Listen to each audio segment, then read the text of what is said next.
Hello students. तो जो हमारा क्लास 10th का थर्ड चैप्टर का ये तीसरी एक्सरसाइज है और इस थर्ड एक्सरसाइज में हमें करना क्या है, सॉल्व करना है अपनी लीनियर इक्वेशंस को। और कौन सा मेथड यूज करना है यहाँ पे, हमें यहाँ पे बच्चों क्या यूज करना है, सब्स्टिट्यूशन मेथड यूज करना है।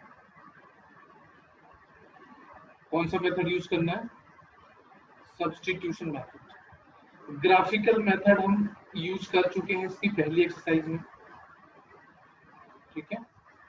ग्राफिकल सॉल्यूशन हम लोग यूज कर चुके हैं। ग्राफिकल सॉल्यूशन में क्या होता है, ग्राफ बनाना पड़ता है। तो बच्चों हम सब्स्टिट्यूशन मेथड से इसका आंसर निकालेंगे, ठीक है। तो मैं आपको 2 से 3 क्वेश्चन इसके करा देता हूँ, बाकी आप लोग करेंगे इसके। तो जैसे मान लो यहाँ पे बच्चों पहला क्वेश्चन है इसका, x plus y equal to 40 और x minus y equal to 4। ये हमारी इक्वेशन 1 है, ये हमारी इक्वेशन 2 है। तो बच्चों देखो इस नाम से ही समझ में आ रहा है, इस नाम से ही समझ में आ रहा है सब्स्टिट्यूशन मतलब हमें किसी एक चीज की वैल्यू दूसरी चीज में रखनी पड़ेगी। मतलब क्या कहने का है कि चाहे मैं इक्वेशन 1 को यूज करूं, चाहे मैं इक्वेशन 2 को यूज करूं, मैं इक्वेशन 1 या इक्वेशन 2 से किसी एक की वैल्यू निकालूंगा, चाहे x की या y की। तो यहाँ से बच्चों x की मैं इक्वेशन 1 ले रहा हूँ, फ्रॉम इक्वेशन 1 मैं इक्वेशन 1 से क्या कर रहा हूँ, किसी एक की वैल्यू निकाल देता हूँ। तो मेरी यहाँ पे आ जाएगी बच्चों x equal to 14 minus y. इसे मान लिया मैंने थर्ड इक्वेशन। x की वैल्यू कितनी आ गई हमारे यहाँ से, y को हम इधर ले गए तो x की वैल्यू कितनी आ गई, 14 माइनस वाई आ गई। अब put this value of x, put this value of x in equation 2। मतलब हम इस x की वैल्यू को दूसरी इक्वेशन में रख देंगे, ठीक है। तो क्योंकि देखो जो फर्स्ट इक्वेशन से तो हमने वैल्यू निकाली, तो फर्स्ट इक्वेशन से जो ये वैल्यू हमने निकाली है उसे हम दूसरी इक्वेशन में रखते हैं। तो कितना हो जाएगा बच्चों, यहाँ पे x की जगह क्या रख देंगे, 14 माइनस वाई। तो ये हो जाएगा 14 माइनस वाई और माइनस वाई पहले से इक्वल टू 4। तो ये हो जाएगा 14 माइनस 2y इक्वल टू 4। तो 2y की वैल्यू हो जाएगी 14 माइनस 4। तो 2y की वैल्यू कितनी हो जाएगी बच्चों, 10 हो जाएगी। और y की वैल्यू कितनी, 10/2 मतलब कितनी होगी, 5 होगी। तो y की वैल्यू बच्चों 5 होगी। अब इस y की वैल्यू को हम कहाँ रख देंगे, थर्ड इक्वेशन में। Put value of y in equation 3। Equation 3 में रख देंगे तो x की वैल्यू कितनी हो जाएगी, 14 माइनस 5। तो x की वैल्यू कितनी होगी, 9 होगी। तो फाइनली बच्चों आंसर क्या आ गया हमारा, x इक्वल टू 9 और y इक्वल टू 5। ये हमारा आंसर हो गया। तो इसी तरीके से बच्चों हमें सब्स्टिट्यूशन मेथड क्या करना है, यूज करना है, ठीक है। तो पहला पार्ट हो गया बच्चों। अब मैं आपको कोई दूसरा पार्ट भी करा देता हूँ। सेकंड पार्ट क्या है बच्चों, s माइनस टी की वैल्यू 3 दी गई है और s upon 3 plus t upon 2 की वैल्यू 6 दी गई है। ये इक्वेशन 1 है और ये इक्वेशन 2। तो हम क्या करेंगे बच्चों, फ्रॉम इक्वेशन 1, इक्वेशन 1 की हेल्प से हम क्या करेंगे, s की वैल्यू कितनी हो जाएगी बच्चों, t प्लस 3 हो जाएगी। s की वैल्यू कितनी हो जाएगी, t प्लस 3। अब हम क्या करेंगे, इस s की वैल्यू को कहाँ रख देंगे, सेकंड इक्वेशन में रख देंगे। Put this value in second. तो यहाँ से कितना हो जाएगा बच्चों, s की वैल्यू कितनी है, t प्लस 3। तो ये हो जाएगा t plus 3 upon 3 plus t upon 2 equal to 6, ठीक है। यहाँ बच्चों हम एलसीएम ले लेंगे, 3 और 2 के एलसीएम 6। 3 से 6 को डिवाइड करेंगे तो 2 आएगा, और 2 का मल्टीप्लाई किसमें हो जाएगा, t प्लस 3 में हो जाएगा।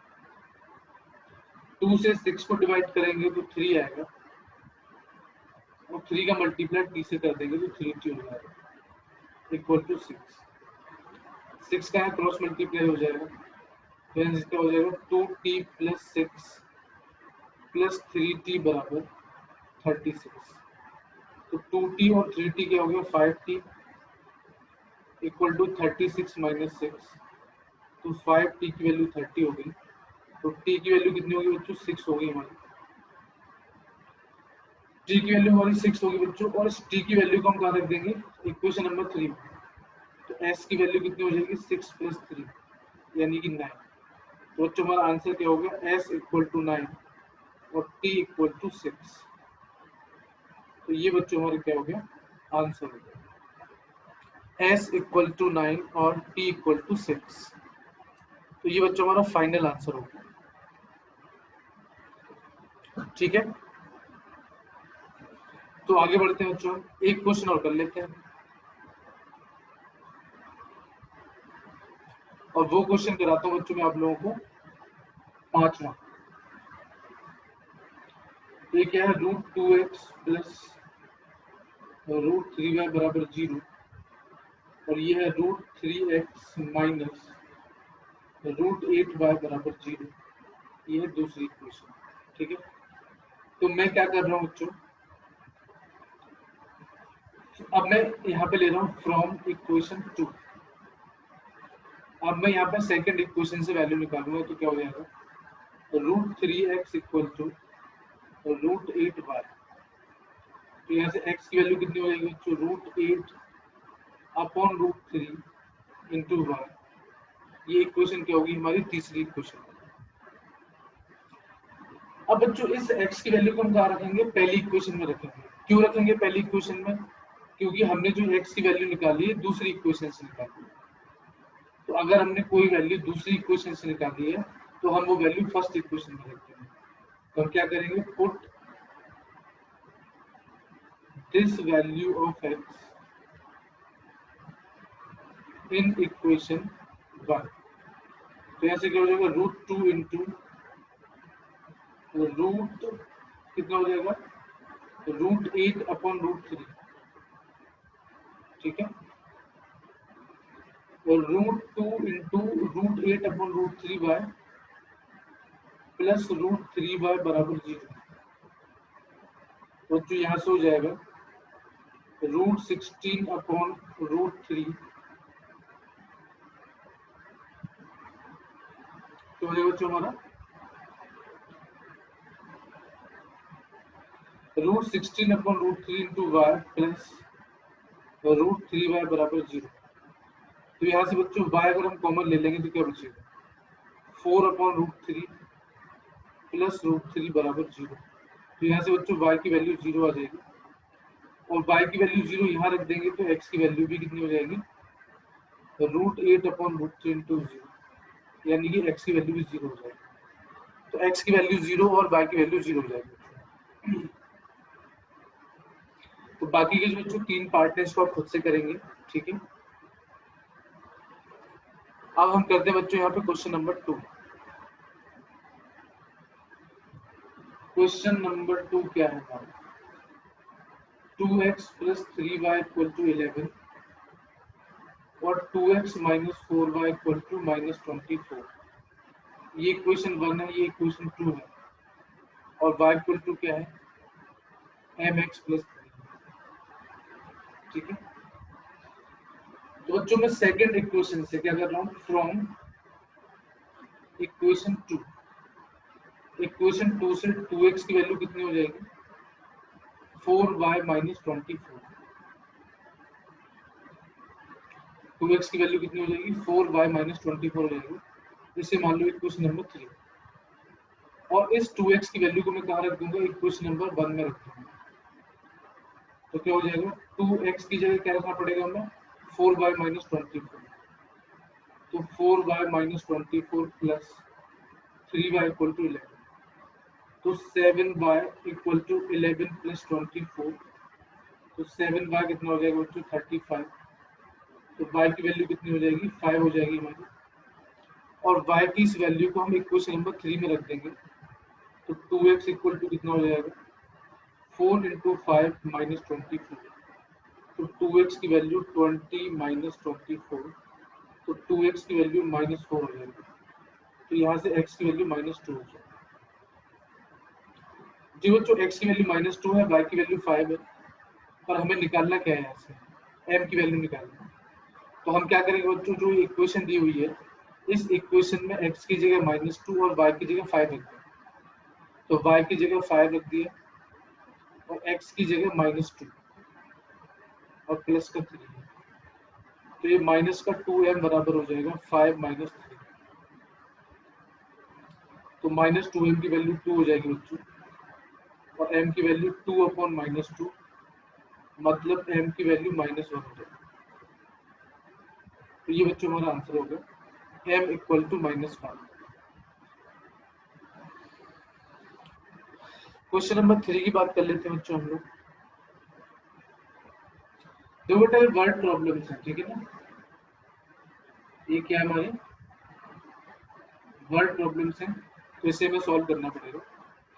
तो फर्स्ट पार्ट क्या है, the difference between two numbers is 26।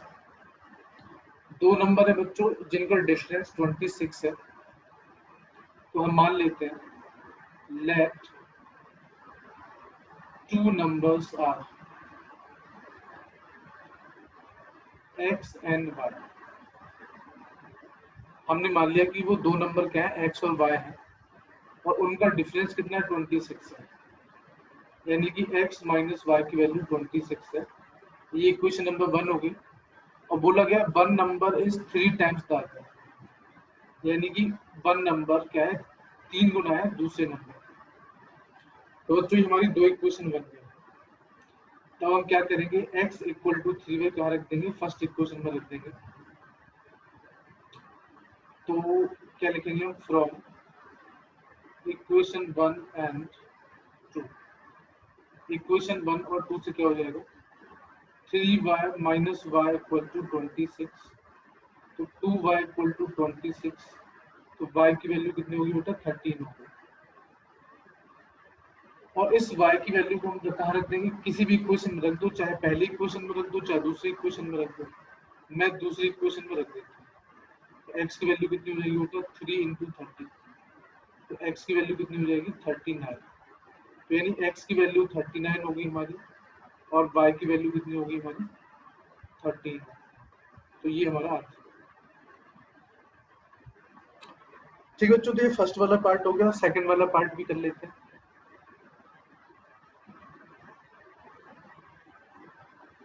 Second वाला पार्ट क्या है, the larger of two supplementary angles. तो हमने मान लिया लेट टू सप्लीमेंट्री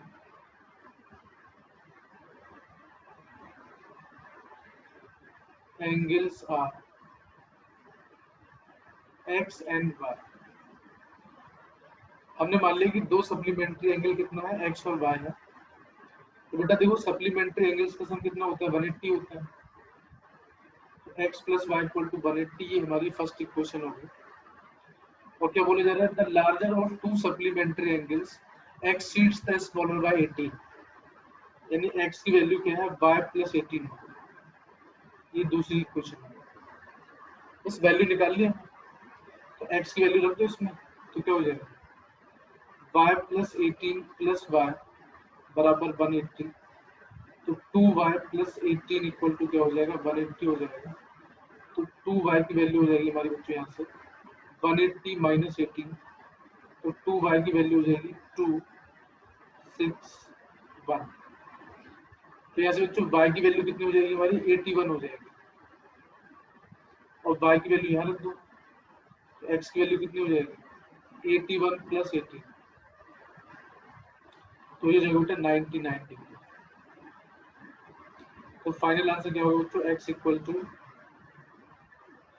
99 डिग्री और y इक्वल टू 81 डिग्री। ये हमारा आंसर होगा। ठीक है बच्चों, तो हमारा आंसर हो गया। तीसरे वाले की इक्वेशन बना देता हूं मैं आपके लिए। The coach of a cricket team buy 7 bats and 6 balls. हमने मान लिया let cost of 1 bat equals to x rupees और cost of 1 ball equal to y rupees. तो पहली कंडीशन क्या है बेटा, 7 बैट एंड 6 बॉल्स, तो यानी कि 7x प्लस 6y की वैल्यू 3800 है, ये पहली इक्वेशन होगी। सी बाय 3 बैट्स एंड 5 बॉल्स, और बाद में कितनी खरीदी है, 3 बैट खरीद रही है और 5 बॉल खरीद रही है, कितने में, इतने में। तो बच्चों दोनों इक्वेशन बन गई, इन दोनों इक्वेशन को सॉल्व करके आप x और y की वैल्यू निकाल सकते हो, तो इसे आप खुद करेंगे, ठीक है।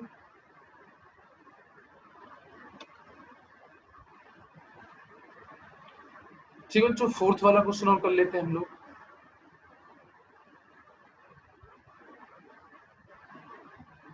The taxi charges in a city consist of a fixed charge together with the charge for the distance covered. For a distance of 10 km, the charge paid is rupees 105, and for a journey of 15 km, the charge paid is 155. What are the fixed charges and the charges per kilometer? How much does a person have to pay for traveling a distance of 25 km? तो हमने मान लिया let fixed charge equals to x rupees and charge per kilometer equals to y rupees। हमने मान लिया fix charge को हमने x rupees मान लिया और चार्ज पर किलोमीटर कितना मान लिया हमने y रुपीज मान लिया। तो केस 1 क्या है बच्चों, वो कितना चल रहा है, 10 किलोमीटर चल रहा है और 105 रुपए देता है। देखो बच्चों फिक्स चार्ज तो x रुपए है और 10 किलोमीटर का कितना हो जाएगा पैसा, 10 बाय, और इसका टोटल कितना है 105 है, ठीक है। और 15 किलोमीटर के लिए तो 15 किलोमीटर में फिक्स चार्ज भी लेगा और 15 किलोमीटर का पैसा भी लेगा, उसका कितना दे रहा है वो 155 रुपए देगा। तो 25 किलोमीटर का पैसा तो हम बाद में निकालेंगे, पहले हम ये तो निकाल लें कि फिक्स चार्ज और चार्ज पर किलोमीटर कितना है। तो यहाँ से बच्चों हम x पहली इक्वेशन से x की वैल्यू निकालेंगे, तो x की वैल्यू कितनी हो जाएगी 105 माइनस 10 बाय, तो इसे इस इक्वेशन में रख देंगे, तो ये हो जाएगा 105 minus 10 y plus 15 y equal to 155। तो यहाँ से बच्चों हो जाएगा 5 बाय इक्वल टू 155 माइनस 105, तो 5 बाय की वैल्यू 50 हो गई और बाय की वैल्यू कितनी होगी 10 होगी, और y की वैल्यू 10 यहाँ रख दो, तो x की वैल्यू कितनी हो जाएगी 105 माइनस 100, तो x की वैल्यू कितनी होगी 5 रुपए होगी। इसका मतलब बच्चों फिक्स चार्ज की वैल्यू कितनी होगी 5 रुपए हो गई, और ये चार्ज पर किलोमीटर यानी 1 किलोमीटर का, 1 किलोमीटर कितना रुपया लगता है 10 रुपए लगता है, तो ये फिक्स चार्ज होगा, ये 1 किलोमीटर का चार्ज हो गया। तो चार्ज इन 25 किलोमीटर यानी कि 25 किलोमीटर में कितना चार्ज हो जाएगा, तो 25 किलोमीटर में क्या होगा, तो x प्लस 25 बाय x की वैल्यू कितनी है हमारी 5 है और 25 इंटू वाई की वैल्यू 10 है, तो 5 प्लस 250 यानी कि 255 रुपया कितना हो जाएगा बच्चों 255 रुपीज कितना हो जाएगा 25 किलोमीटर का चार्ज हो जाएगा, ठीक है। 25 किलोमीटर का कितना चार्ज लग जाएगा हमारा 255 रुपये। चलो और लास्ट क्वेश्चन और कर लेते हैं बच्चों, 5वां कर लेते हैं, 6वां खुद करना। A fraction becomes 9 by 11 if 2 is added to both the numerator and the denominator। तो हमने मान लिया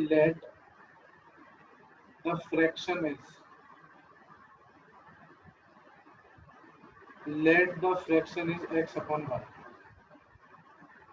तो कंडीशन 1 क्या कहती है बेटे कि अगर न्यूमरेटर में 2 जोड़ दो और डिनोमिनेटर में 2 जोड़ दो तो फ्रैक्शन कितनी हो जाती है हमारी 9/11 हो जाती है, ठीक है। तो पहले तो हम यहाँ क्रॉस मल्टीप्लाई कर देंगे बच्चों, तो क्या हो जाएगा 11x इसका मल्टीप्लाई इसमें, इसका मल्टीप्लाई इसमें, तो 11x प्लस 22 बराबर 9y प्लस 18। बच्चों यहाँ से कितना हो जाएगा 11x माइनस 9y बराबर माइनस का 4। ये हमारी पहली इक्वेशन है। दूसरी कंडीशन क्या कहा जाता है, if 3 is added to both numerator and denominator it becomes 5/6। तो अगर न्यूमरेटर में 3 जोड़ दें और डिनोमिनेटर में 3 जोड़ दें तो ये 5/6 हो जाता है। यहाँ भी क्रॉस मल्टीप्लाई कर देंगे तो कितना हो जाएगा 6x प्लस 18 बराबर 5y प्लस 15। तो ये हो जाएगा 6x माइनस 5y बराबर 15 माइनस 18। तो 6x माइनस 5y बराबर कितना हो जाएगा -3 हो जाएगा।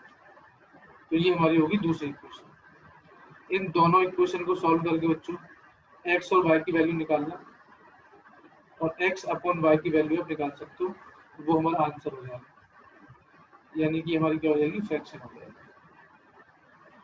और 6 पार्ट और कर लेते हैं, इक्वेशन बना के बता देता हूँ।